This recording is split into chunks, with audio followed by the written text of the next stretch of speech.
Don Mazzella here for Small Business Digest. You know, in recent uh, days and months, startups have found out that dry powder or venture capital is drying up. The staffing is difficult, and we have with us Bryan DiGiorgio, who's going to talk about that and how his company, which I love the title of, 1840, helps. Bryan, welcome to the show.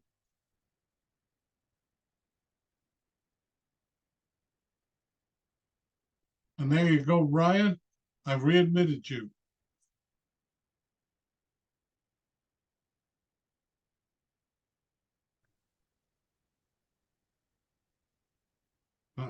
There you are, back again. We'll have to start all over, but that's okay. Sorry about that. It was the worst thing that ever happens to us. Very good. Let me give 5 seconds for my engineer. Don Mazzella here again for Small Business Digest. We're here with Ryan. Now I've made the mistake, Bryan DiGiorgio. I want to call you Ryan, but that's another story. And he's here with I love the name of his company. We're going to ask about it, 1840 and Company, and then we're going to talk about the fact that when you start a company today, there's less venture capital money around. There's resources are scarce, especially if you're not doing it in a big city. And he's got some solutions. Bryan, welcome to the program. Thank you, Don, for having me. Well, as we ask our guests always, first tell us a little bit about yourself personally, then about your company and its total title, and finally a website where people can learn more. Sure, I appreciate that. For me personally, from a career standpoint, I spent the first third of my career kind of on the service side of the equation, providing services to other businesses, generally speaking, in a call center environment. Then I had the unique opportunity for the next third of my career to move on to the client side, running large client side functional organizations, more in customer management for companies like H&R Block, OnStar, Vonage, and Sprint. From there, I ended up moving into my entrepreneurial world, where we've launched 3 companies in total, and our latest is 1840 and Company, which we launched a few years back.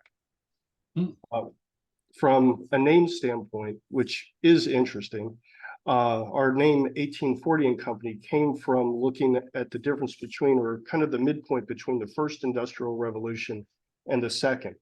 And we kind of pride ourselves on helping young companies pivot from startup to scale.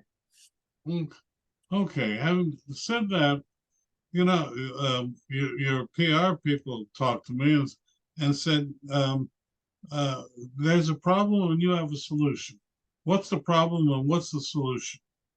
Yeah, the problems are really that startups are having to take their resources in terms of financial resources, and they're having to go longer as venture capital is delaying funding as they go through the process now. And so they're having to leverage their capital and make it last a lot longer than what they're used to.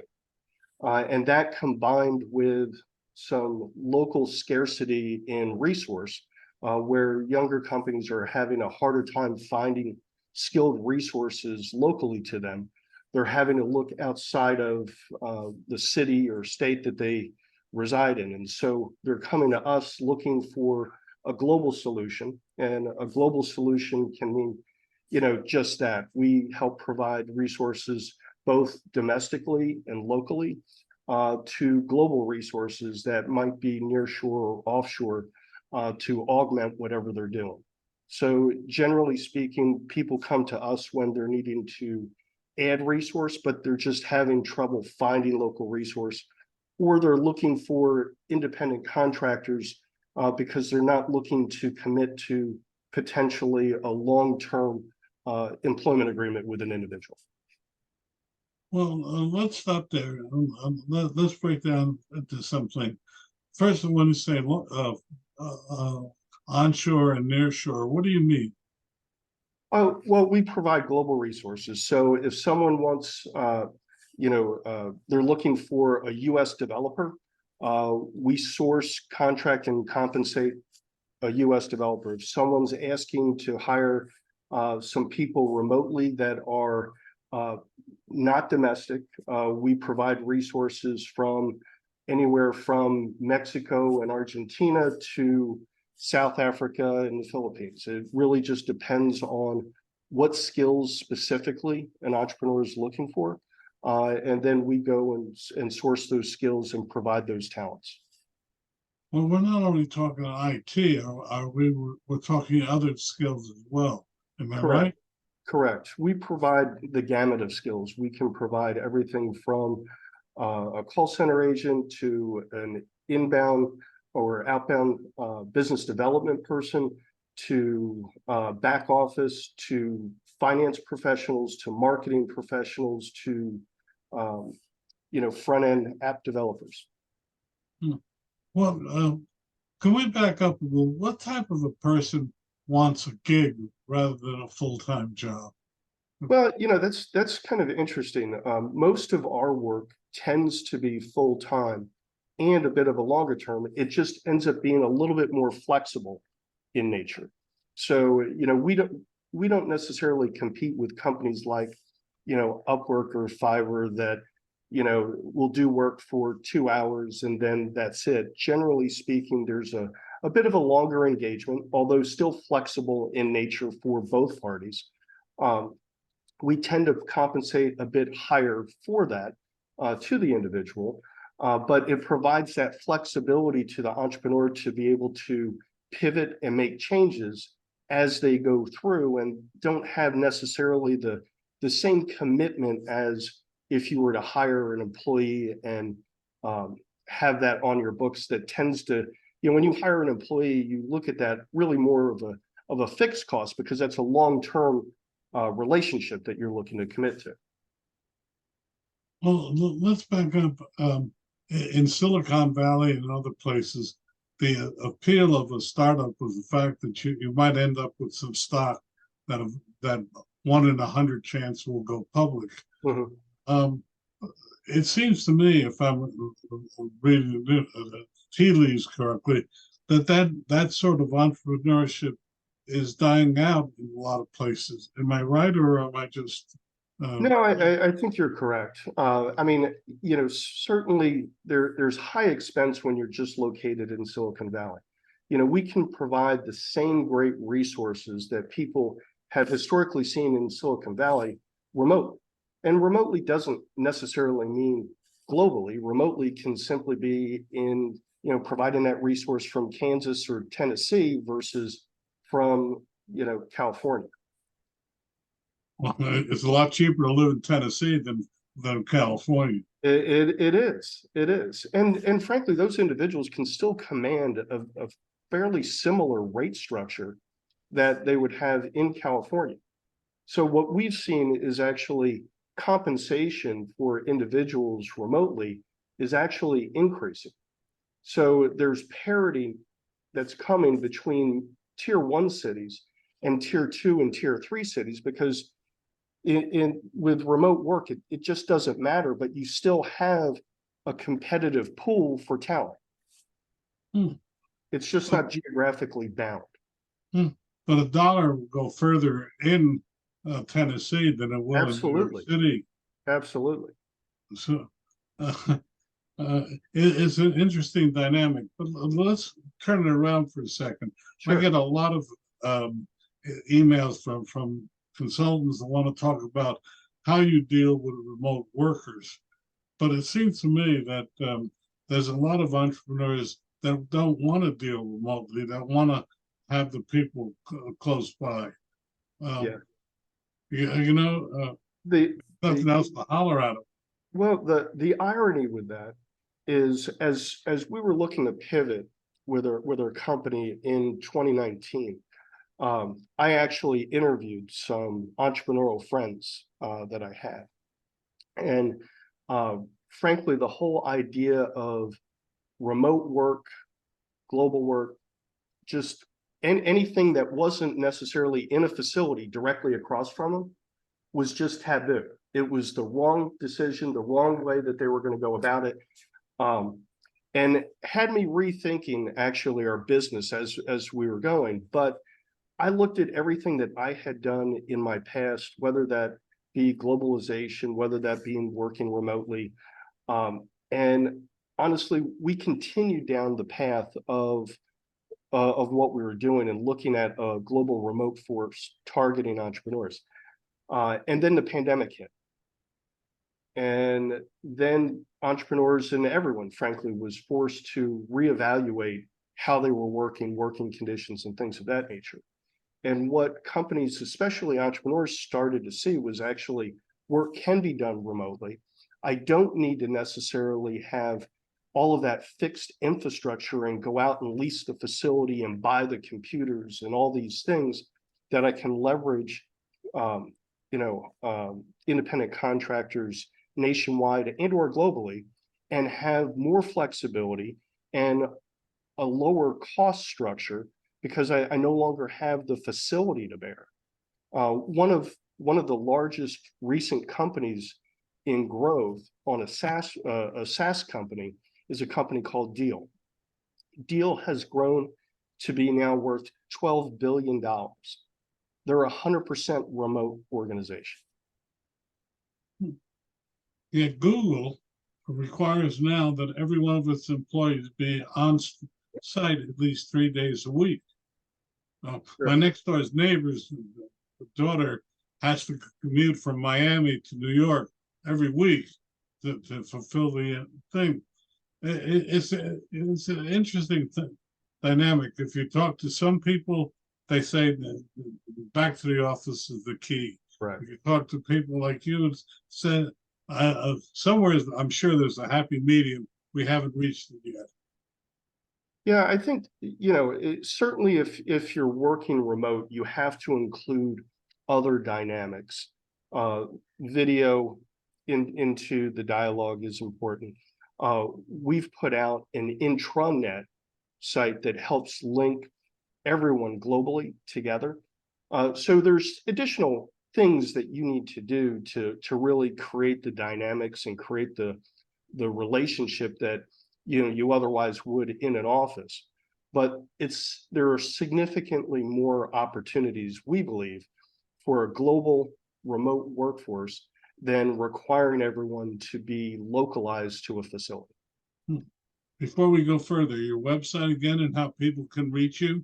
Sure. Our website is 1840-1840andco.com. Okay. And there's contact forms there. Feel free to reach out. Well, then I come to you. I'm saying I'm an entrepreneur. I've been in business a year. Now I need to add a finance person and a revenue generator. Sure. What are some of the questions I should be asking you and you should be asking me? Well, the first is really a decision about geography. Where do you want the person located?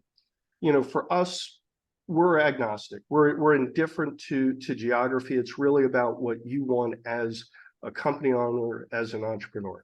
If you're looking for someone domestically, we can absolutely find that. If you're looking for someone remote globally, we can actually do that. We have different recommendations for different geographies, and that's just based upon cultures tend to be better at different activities or different things, or there's certain countries that we generally tap for specific skill sets. And then from there, it's really a question about the vetting process of whomever you're tapping, and that would be with us. And the first thing that we do is go through a very strict vetting process that first goes from a language perspective, making sure that everyone speaks clearly globally and is understood. So we look at the top talents in terms of level of voice quality and understanding. From there, we go through behavioral interviews, and then we go into functional interviews. And all of that is done before we provide recommended candidates to our clients, who then basically get the final three from a selection standpoint, do a final interview, and they select the candidate of their choice. Well, let me ask you this: if in terms of finance, um, at some point someone has to sign the checks. Now, how do you ensure that you're not having a remote person uh, access to your financials? Well, yeah, certainly. So with that, there's always checks and balances with any software that's out there. You can limit access, and so you as a client would put in the guardrails, if you would, to ensure that what someone's accessing, they're meant to access. We also can provide additional technology that can either, be viewing, periodically taking snapshots of the page that the person is on, or we can provide some enhanced security that around bring your own device that will lock down an individual's computer while they're working. So there's additional security requirements that we can bring to bear that we can offer clients to provide enhanced protection. In the case of remote, sometimes you've never met the person that you're hiring, or Well, you've never met them physically, sure, but I'd ask what's the difference between meeting someone physically in front of you going through an interview versus a video. It's not all that different. uh, you're talking to a reporter of 50 odd years. I'm sorry. To me, it's the personal, uh, um, but that's me. You're absolutely right, and we've seen to become more and more estranged from each other as this technology evolves. But that's me. No, I understand. Okay, having said that, let's go further. How do you recruit people? How do you identify people in, let's say, Denmark? Sure.